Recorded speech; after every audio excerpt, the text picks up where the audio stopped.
yo después me imagino, si yo fuera con una bruja y me leyera las cartas o estas cosas y me dijera, tienes neuropatía, ¿qué?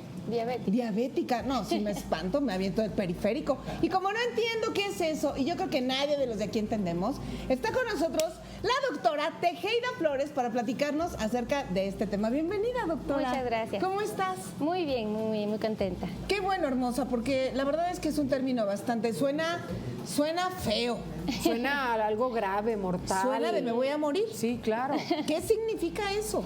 Bueno, la neuropatía diabética es una complicación de la diabetes mellitus. Generalmente la padece el paciente diabético y existen 3 tipos de neuropatía.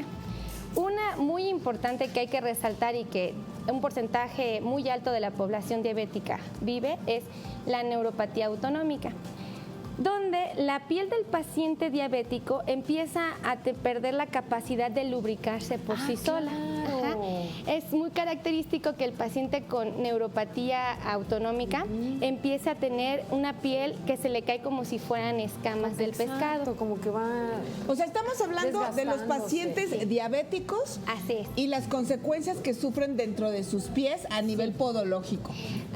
Bueno, hay secuelas a nivel de los pies. Bueno, y hay, todo el cuerpo, obviamente. Exactamente. Pero en este caso nos vamos a centrar en el pie. Exactamente. ¿Y qué sucede? Que como tienen diabetes y ya no lubrican, entonces se les empieza a escamar, o como cuando a mí las manos se me empiezan a poner súper resecas, sí.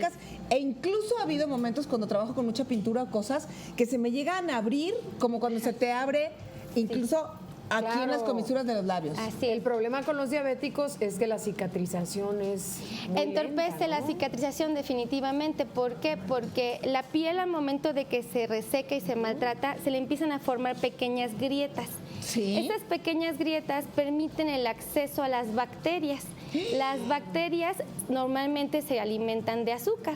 Entonces, si un paciente diabético tiene unos niveles altos de azúcar que no están en parámetros adecuados, ¿sí? La bacteria entra, se reproduce y puede dar origen a un pie diabético infectado, complicado. Jesús. Así es. Cristo. Pero eso pasa entonces también en la planta del pie. Pasa muy frecuentemente en la planta del pie, que es la zona de mayor impacto.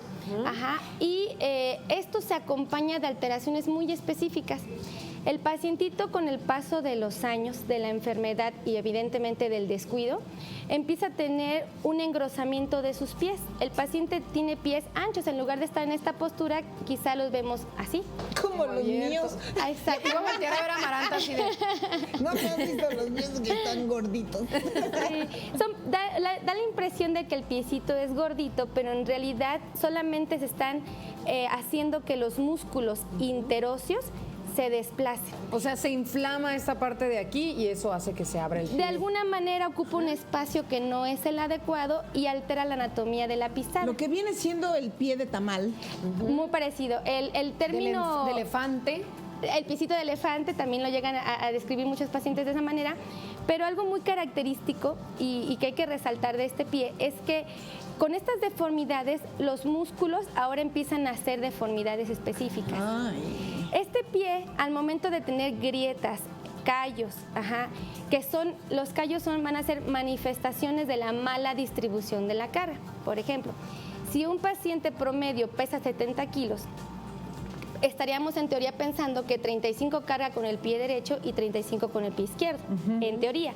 Pero si el paciente tiene esta neuropatía motora y el pie carga de esta forma, los 35 kilos probablemente los cargaría aquí.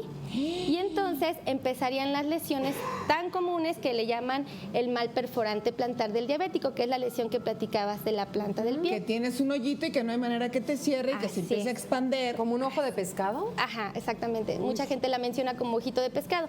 Esta lesión, cuando está presente en la planta y el paciente no se percata porque pierde la capacidad de sentir dolor, entonces el paciente puede caminar en la playa con esta lesión, obviamente entra en contacto con el agua infecta porque trae una bacteria, la bacteria detecta los niveles altos de azúcar, se reproduce y da origen al pie diabético infectado. Ay, Dios santo. ¿Sabes qué, doctora? O sea, yo siempre pensaba que era una condición simplemente ya como una consecuencia lógica de un diabético, pero no, ahorita estoy entendiendo que cada paso, cada resequedad y después la grieta y después la bacteria y después que come azúcar, o sea, todo tiene una razón de ser. Ahora, después de esto que suena tan dramático y tan difícil, porque yo tengo un amigo muy cercano que tiene este problema y que no ha habido manera de que le cierre. ¿Hay solución? Sí, por supuesto. ¿Existe de verdad una esperanza para alguien que tiene ya un problema avanzado de este naturaleza? Y también la prevención, ¿no? Claro. ¿Qué hacer antes? ¿Qué hay que hacer antes? Eso es bien importante. Ya si el paciente ya tiene la herida, ya está infectada, lo primero a determinar es cuál es el bicho que está agrediendo al paciente. Si es una bacteria simple... ¿Hay que hacer biopsia, doctor? Ajá, se toma un cultivo, se toma una muestra del bicho, se mete en un platito chiquitito. ¿De Petri, doctora? Exactamente. Algo nos tiene que haber servido haber estudiado física en la secundaria, maestra. Técnico laboratorista clínico. De algo sirve. Se mete esa bacteria en una cajita, se empieza a reproducir en cantidades muy importantes, se le ponen pequeñas muestras de diferentes antibióticos y entonces podemos identificar cómo se llama el bicho, qué apellido tiene el bicho, qué antibiótico sin margen de error mata a la bacteria, y importantísimo, ahora, ¿qué alternativa vamos a usar para cerrar esa herida? Suponiendo que el paciente tiene la herida en esta zona y él camina, significa que el paciente sus 35 kilos del pie derecho los carga con esa zona estrictamente. Porque antes de haber sido una herida, primero fue un callo. Claro. Entonces, se llaman signos de alarma del pie diabético. ¿Qué antes de que aparezca una lesión hubo?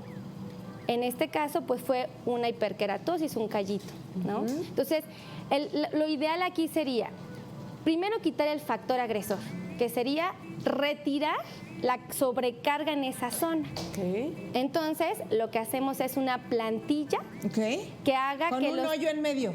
Exactamente, con un espacio, un hoyito, una cavidad que permite que cuando el paciente pise, esa zona no esté liberada.